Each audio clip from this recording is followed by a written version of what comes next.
नमस्कार. आज दुपारी आपण मांडवगण फराटा येथील रात्रीचा हा खेळ चाले ह्या विषयावरती आपण या रातोरात पडलेल्या प्रशासनाला कोणतीही कल्पना न देता, कोणताही लेखी अर्ज न करता रातोरात टपरी संबंधित कोणी व्यक्तीने मांडलेली आहे. मांडवगण फराटा येथे असं धाडस करताना मात्र ग्रामपंचायत प्रशासनातील कोणी सदस्याचा याला छुपा आशीर्वाद तर नाही ना, अशी चर्चा सध्या मांडवगण फराटामध्ये सुरू झालेली आहे.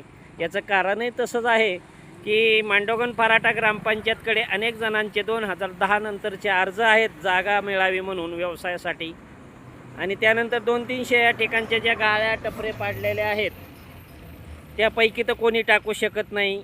मग हा धाडस करणारा कोणी आहे हा अद्याप कोणालाही माहिती नाही. त्याबद्दल सामाजिक कार्यकर्ते हिरालाल भोसले यांची प्रतिक्रिया आपण घेत आहोत. नमस्कार.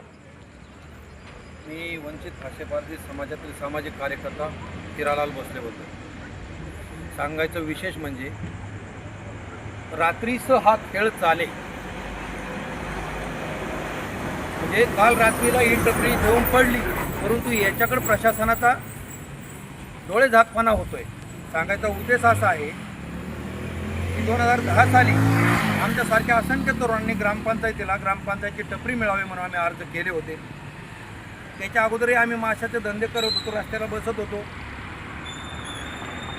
त्यांच्या टपऱ्या पाडल्यानंतर त्या गाळेधारकांना आजही पुन्हा गाळा मिळाला नाही.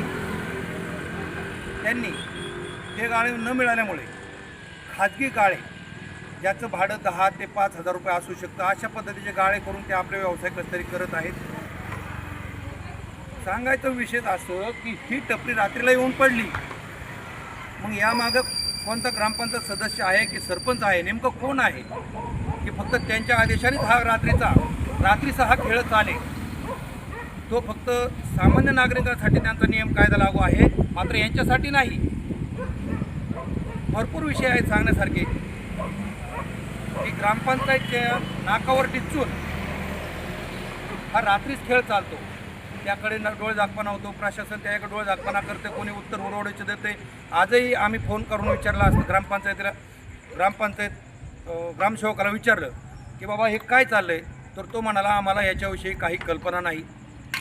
म्हणून मला असं म्हणायचं आहे की जर असं कोणाच्या आशीर्वादाने जर हा खेळ चालू असेल तर का उद्या माझ्या फासेपारधी समाज बांधवांचे, भिल्ल बांधवांचे माशाचे गाळे टपरे इथं पडू नयेत असं मला वाटतं. प्रशासनाने किंवा ह्या महाभागाने ग्रामपंचायत